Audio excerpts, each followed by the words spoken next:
Riots in Los Angeles are continuing. Over this weekend, they escalated to a rather extreme degree. Around 56 individuals arrested. We've got videos of police vehicles smashed and destroyed.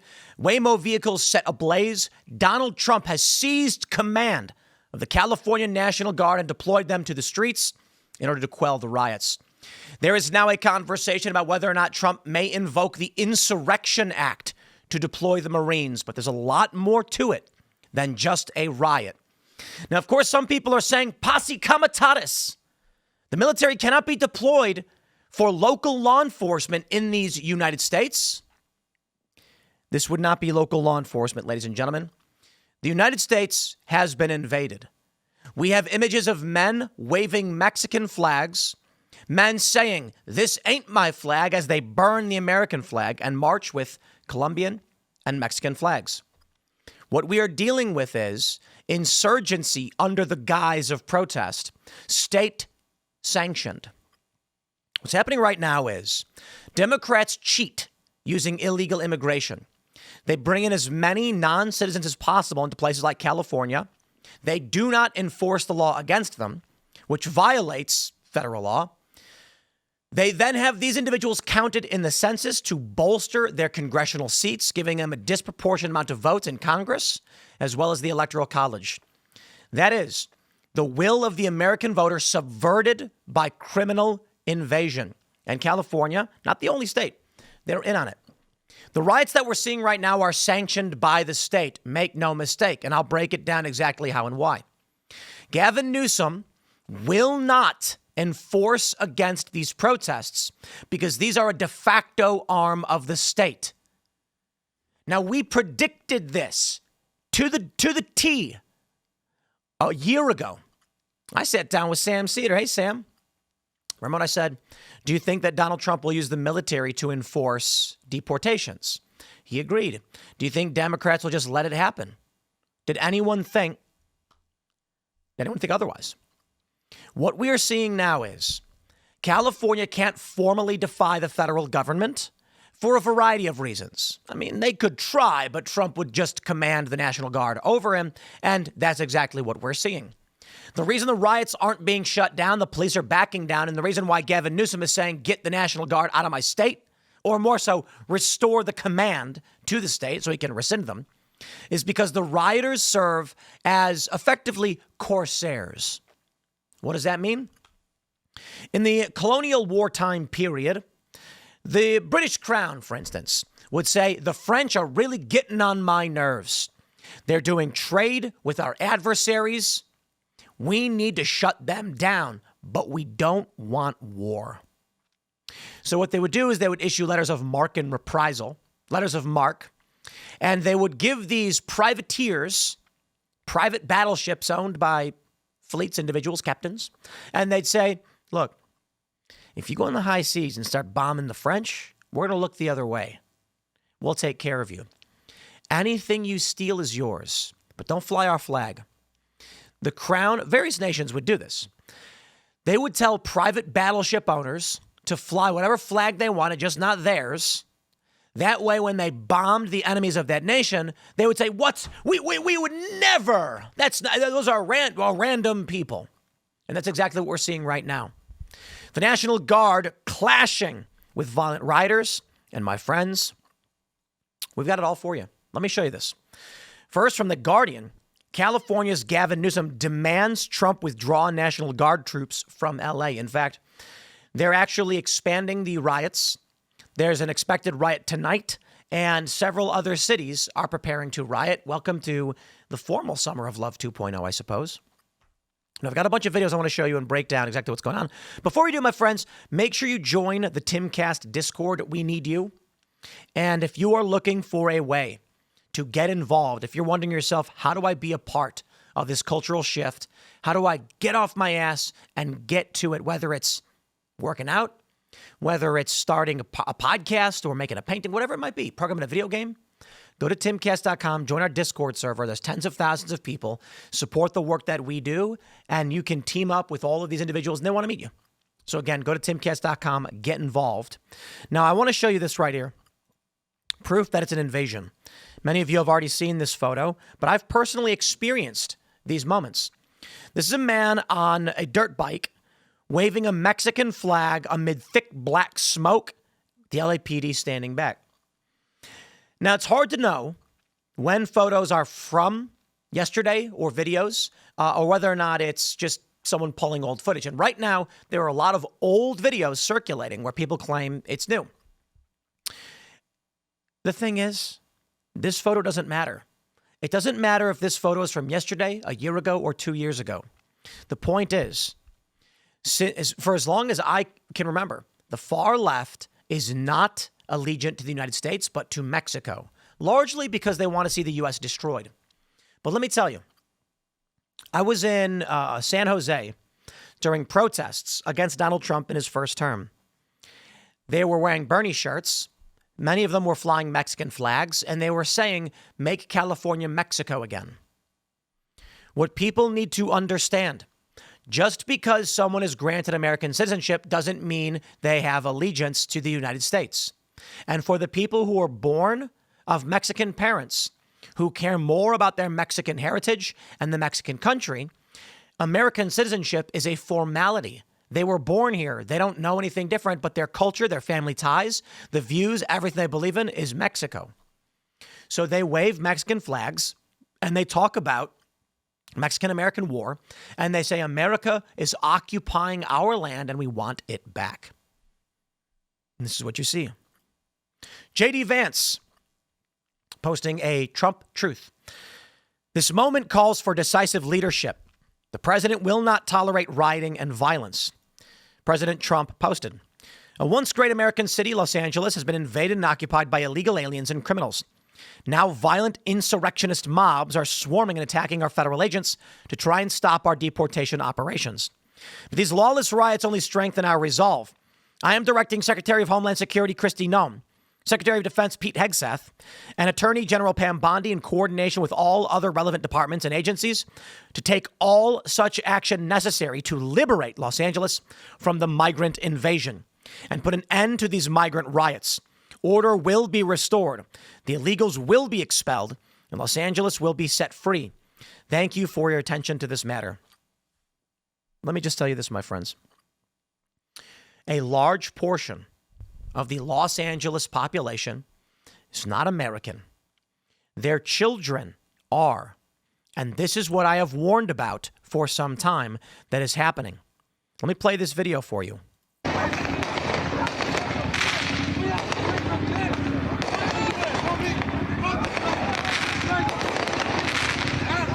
For those that are just listening, they're burning an American flag while waving a Mexican flag. And a man says, "This is not my flag." And then he says, "Green, white, and red. Mexico, that's my flag." I don't believe Posse Comitatus plays a role right now. And Donald Trump can invoke the Insurrection Act. Why? Non-citizens and individuals, whether citizen or otherwise, with foreign allegiance, are attacking our law enforcement. We got ourselves an invasion. But you know what? Democrats are never going to acknowledge that. They're not going to say it. So what do? Here's a video. I believe it's from Cam Higbee. He says the other side of the overpass, entire fleets of California Highway Patrol vehicles are being annihilated by rioters.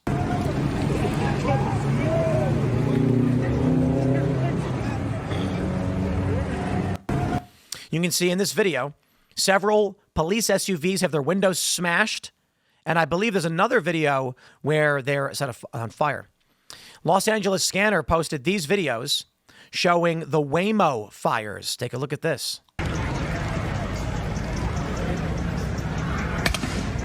Several vehicles. Waymo vehicles were stopped.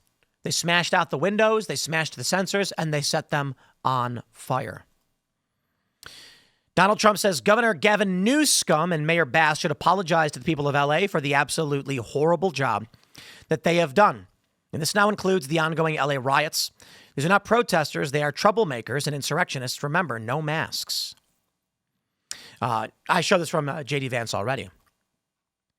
Gavin Newsom calls Trump's National Guard deployment unlawful, demands troops be pulled back. All right. Let me tell you what's going on. A lot of this blame goes to Ronald Reagan, who offered up amnesty to illegal immigrants. People who come to this country, come to the United States, and they'll bring their kids, and you have these DACA recipients. These individuals are granted some type of protected status, like we saw with Obama. In the 80s, I believe what we saw was Reagan. Actually, let me pull this up. There's a great article on it. Reagan Amnesty, California. It was 1986. Was this Reagan? Yes. Here we go. In 1986, Ronald Reagan signed a law that granted amnesty to 2.9 million undocumented immigrants. Undocumented. It notably did not create a one-party Republican state. No, it ended it. When Ronald Reagan did this, something interesting happened. The amnesty results in 3 million individuals who are allegiant to Mexico or to their home countries. Not all of it. It's not always Mexico. California Democrats want as many illegal immigrants as possible. So when the census is done, they count them as residents and they count towards congressional apportionment. Trump tried changing this by putting a citizenship question on the census, and he was blocked by the Supreme Court. This is the destruction and the end of the United States and the invasion of. Let's put it this way. 3 million people illegally enter. 3 million people. That's greater than the population of the original 13 colonies. They enter this country illegally. They have children. On average, let's say 2.5. I'm talking about 30, 40 years ago. You now have 6 million American citizens whose parents are not from here. Their traditions, their morals, the flag they have at home. It's not America. When it comes time for these kids 20 years later to vote, what do they vote for? They vote in the interests of their parents and families back home. Now they're rioting, waving Mexican flags because they were never part of the American culture. That's an invasion. And Democrats are propping it up. What is the answer? The reality is, if you were to get rid of every single illegal immigrant from LA, it'd probably be Republican. And well, maybe not, but let me put it this way. The problem we have now is, let me frame it this way. It is not wrong for a child of a Haitian migrant to vote to bring their parent to this country. It is against the interests of the United States, but when I say it's not wrong, it is the drive of every person to benefit their friends and their families. That's what I mean to say. It's wrong for us. It breaks the law, but they're allowed to vote, aren't they? And therein lies the issue. Here's the story and the analogy that I use, and apply it to this. A man builds a farm in the middle of nowhere. Within the span of 100 years, there are several farms in the surrounding area, and they put together, there's a church. They all gather at church. Then you have the makings of a small town. Eventually, there's some shops, and, maybe 1,000 people live in this small area. One day, a man says, "Hey, let's play stickball." And he and the buddies go out to one of their fields and say, let's carve this out and make a baseball field. And so they do. And this is now, third or fourth generation rural. They make a baseball field, and then they play games. And they bring their kids. Years goes by, and that young man whose dad made that baseball field, he has a kid of his own. And he brings his kid to that baseball field, and he says, "I'm going to teach you how to play ball." Years goes by, and that kid grows up, and he brings his kid to the baseball field. He says, "My grandpa made this baseball field so that we could play today." Years go by, and now it's around today. And this kid, he's got his son, and he says, "My great-grandpa built this baseball field with several others who founded this town, and we're going to play baseball together." And he shows up, and unfortunately, the baseball field's in disrepair. It's falling apart. There's some overgrowth, and he's like, we better go petition the locals. We got to restore this. So he goes to City Hall meeting. There's a few thousand people who live there now, several thousand, in fact. And he says, "Guys, my great-grandpa helped build this baseball field, and we used to have big town events. We used to come together on Sunday after church, keep the community together, and now it's fallen into disrepair. We got to make sure we don't let this happen, because we got kids now, and these kids, they want to play baseball too." And you know what? All of the people all the descendants of that town, they're all clapping and cheering and hooting and saying, woo, we're going to allocate our funds to fixing up the baseball field in honor of your great-grandpa who built it and made it possible. They all recognized the power of the tradition and said, it's a long time coming. And then the mayor turns to the group of 51% of the population, which are the children of Haitian migrants brought in by a Democrat administration. And the Haitian migrants say, our parents need an immigrant welcome center, and the funds should be used to provide them housing. And they say, okay, the vote is in. 51% in favor of Haitian migrant influx, 49% in favor of restoring your baseball field. Baseball field is out, migrant center is in, and what happens? Over the next several years, you end up with a massive increase in Haitians bringing their family members from Haiti. That's just it. Now, is it wrong for a child, an American citizen, to vote in his own interest? Of course not. But this is what happens through this system. So tell me, what is the solution to it? The people whose children were supposed to inherit this country, Gen Z largely, are being left out as Democrats bring in more and more illegal immigrants and then pass laws in their favor and even try to give them the right to vote. If there's two views on this. From the left, they say Donald Trump is a white nationalist who's trying to make this country white again. I think more so. Trump and the people who support him want this country to remain America and in the interest of Americans, regardless of their race. As Tucker Carlson said, the interest of black Americans are the same as every American. Because black Americans have been here for hundreds of years, several hundred, almost as long as the colonists were, going back to, let's just say, 1619, right? And so they have interests in what their parents and their ancestors helped build. And don't forget the legacy of slavery and all that, but they're here and they're a part of it. But somebody who came here a month ago, somebody who came here 5 years ago, it's very different when they're voting to send money to a different country. Therein lies the big problem. For the people on the right, they say we are being replaced. Now, to be fair, black people in Chicago have been saying this too. The left calls this the Great Replacement conspiracy theory. I don't care if there's a conspiracy or not. I would call it an emergent phenomenon. You cannot have amnesty after amnesty after amnesty in DACA and then expect that those people not vote in the interests of foreign nations. So what happens? Well, when two cultures sit side by side and they disagree on how the world should function or how their country should function, they fight. We don't want them to. We don't want fighting, but this is going to happen. The children of Americans are not going to sit back and just be like, we don't care that our money's being sent to foreign countries. No, they're going to say, stop. Stop doing this. So what happens now? Donald Trump is going to go and he's going to do whatever he has to do to remove illegal immigrants. The problem is many of these illegal immigrants are friends and family members of people who are citizens and who live there. But those citizens are waving American flags. Now, I think it's fair to say that many of the rioters waving Mexican flags, they're not Mexican citizens. They may be dual citizens, but they're certainly American. And that is because illegal immigrants are scared they'll get caught and deported. So these people are out on behalf of an illegal invasive force to defend them and stop the federal government from enforcing the law. We call that sedition. I don't care.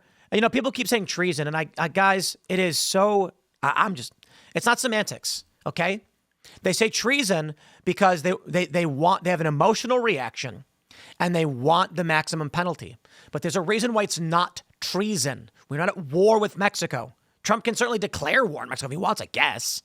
It's sedition. They're trying to undermine the functioning of the U.S. government, and that matters because they can be arrested for seditious conspiracy. They cannot be arrested for treason. I mean, you can, but it's not going to. It's not how the law is codified. Unless Trump declares war on Mexico or something. This is a seditious conspiracy to undermine the United States. And these people should be arrested and charged as co-conspirators with an invasive force. It's not treason. Well, one could argue it's treason if you can define what this invasive force is. I don't know that you can. Ian Yeager says Los Angeles County Sheriff Robert Luna releases a statement saying they will not comply with mass deportations. And this is where we end up. Many people are pointing out Robert Luna. He is saying that he's not going to comply with federal law enforcement. So we have insurrection. That's literally what it is. Local law enforcement will not enforce the law, and it violates the sovereignty of every other state of this union as well as the federal government. I'll say what I said again. When you have 40 years of illegal immigration, well, it's longer than 40, but you have 40 years of sustained illegal immigration with amnesty, you're going to have a man today who's 40, whose parents came here illegally and gave birth to him, and he was a citizen. And he's going to say, I will not allow the federal government to deport good people like my parents, even if it's illegal. Foreign individuals who are here will be defended. Call it whatever you want. Some would say it's an invasion. I would just say it's an emergent phenomenon that if you don't enforce these laws, the people, the children who are born of these parents will be allegiant to foreign individuals. And then what? Seditious conspiracy. The question is, are they actually working together? There's nothing you can do about it because it's not really a conspiracy this guy is engaged in. Certainly some may be. No, it's a standalone complex. That's it. This man is going to say outright, no one told me what to do. I didn't conspire with anybody. I'm just not going to let someone go after my family, my grandma, my mom, my dad. Because my parents, they're going to say, I'm not saying him personally, but these individuals are going to say, my parents are illegal. The ICE raids are going to arrest them. So we will not enforce the law. Then what? When Trump comes in with the National Guard to enforce federal law and uphold the union, to defend the union from foreign invasion, these individuals who are citizens will resist. And that's the erosion of a nation. There's a lot more to this story that we'll be getting into later, especially with Gavin Newsom begging to be arrested and the Democratic response, which is getting crazy. But I'm going to wrap it up for now. Smash the like button, share the show with everyone you know. Stay tuned. We got more coming up today, and we'll see you all shortly.